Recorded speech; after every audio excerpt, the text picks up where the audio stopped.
शाळा सुरू झाल्या आहेत, मग आपण अजूनही घरी का?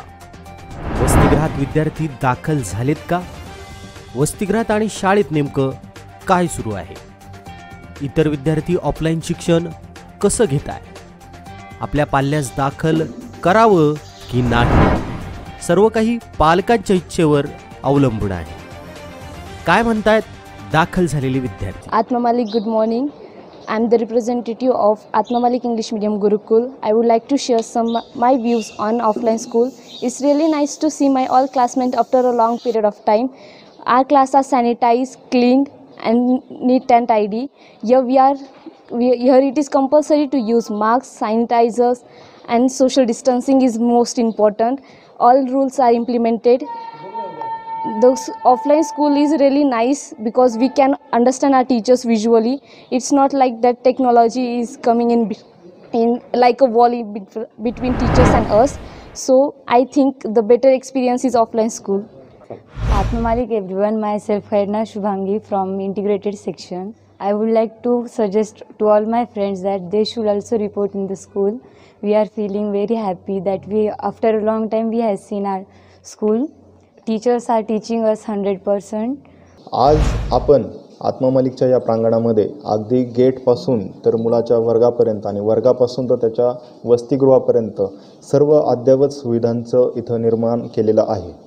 इथं अद्ययावत सुविधा ज्यावेळेस मी म्हणतो, अर्थातच आपण ॲडमिशन घेतेवेळी सर्व सुविधांचा अभ्यास केलेला होता, पण करोना पार्श्वभूमीवरती आपण विद्यार्थ्यांचं व्यवस्थित सॅनिटायझेशन केलं जावं, एक सुरक्षित वातावरण त्यांना मिळावं या दृष्टिकोनातनं काही ठोस पावलं उचललेली आहे.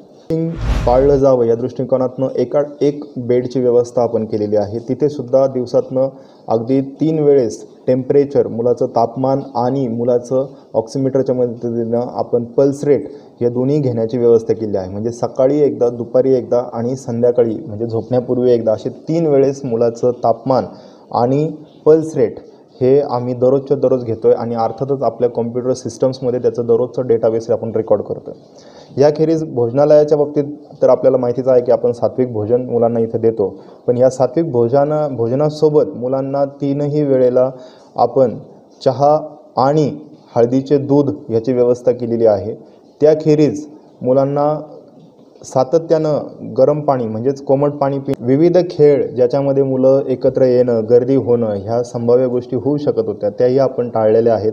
मुलांना स्पोर्ट्स कोचेसच्या मार्गदर्शनानं योगा असेल या पद्धतीच्या त्या तत्सम खेळ जिथे गर्दी होणार नाही याची दक्षता घेत आपण पुढे जात आहोत.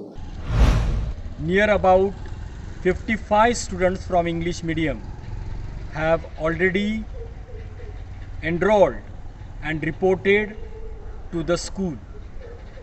The school has taken all the precautions and the preventive measures against the crisis of COVID-19.